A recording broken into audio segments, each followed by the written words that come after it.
अस्सलाम वालेकुम स्टूडेंट्स आज हम एलएलबी पार्ट 3 4 के कॉन्स्टिट्यूशन हिस्ट्री ऑफ पाकिस्तान का क्वेश्चन नंबर 9 डिस्कस करेंगे। Difference between the constitution of 1956 and 1973। जैसे मैंने बताया था कि हिस्ट्री के क्वेश्चन, ये जो कॉन्स्टिट्यूशन वाली बुक है इसमें बहुत कम हम सिलेक्टिव पढ़ सकते हैं, हमें सारी चीज़ें पढ़नी पड़ेंगी क्योंकि वो कुछ भी दे सकता है, क्वेश्चन किसी भी तरीके से आ सकता है, तो कोई भी चीज़ हम छोड़ नहीं सकते। अब इनका डिफरेंस आ जाए तो किस तरह लिखना है, जैसे भी पिछला क्वेश्चन अभी मैंने भी 56 और 62 का जैसे मैंने एक्सप्लेन किया, इंट्रोडक्शन बैकग्राउंड दोनों के, फिर डिफरेंसेस देने हैं, फिर कंक्लूजन दे के इसको दी एंड करना है।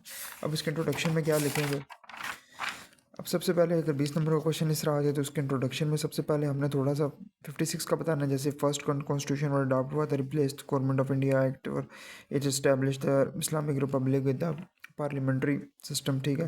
फिर 1973 कॉन्स्टिट्यूशन गवर्नमेंट ऑफ फोर्स हुआ था। 14 अगस्त 1973 the constitution fully represent the ideology of democratic expression of people of Pakistan. Constitution is supreme law of the land. It established parliamentary system with a federal structure, ठीक है। दोनों constitution ने shape किया था legal and political structure, but they had a significant differences.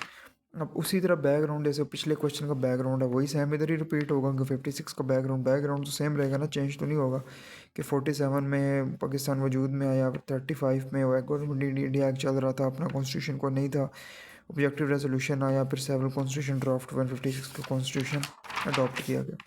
अब 73 का constitution में सबसे पहले बताना है 56 का कॉन्स्टिट्यूशन रिमूव किया गया जनरल यूब का 1958, फिर उसके बाद 1962 में जो कॉन्स्टिट्यूशन वाज अडॉप्टेड हुआ था वो उसमें प्रेसिडेंट को टू मच पावर दे दी गई थी। 1972 का टेम्परेरी कॉन्स्टिट्यूशन एक चलाते रहते, फिर 1973 में जुल्फ़िकार भुट्टो ने गवर्नमेंट लीड की और उन्होंने न्यू कॉन्स्टिट्यूशन ड्राफ्ट किया और our political parties were together to make a new constitution. Finally नया कॉन्स्टिट्यूशन 1973 वो वजूद में। अब इसके डिफरेंसेस क्या लिखने, अब इसमें जो डिफरेंसेस लिखेंगे वैसे nature of the government, structure of legislative status of Islam, judicial status, fundamental rights, provision autonomy, emergency provision, duration and stability, ठीक है। ये लिख के अब इसको एक्सप्लेन किस तरह करना है, बिल्कुल उसी तरीके से जिस तरीके से हमने पिछला क्वेश्चन अभी इस डिफरेंसेस का एक्सप्लेन किया कि 56 कॉन्स्टिट्यूशन का पहली heading nature of the government क्या है, वो कहते हैं 56 कॉन्स्टिट्यूशन में president was the head of the state, लेकिन prime minister was the head of the government, ठीक है।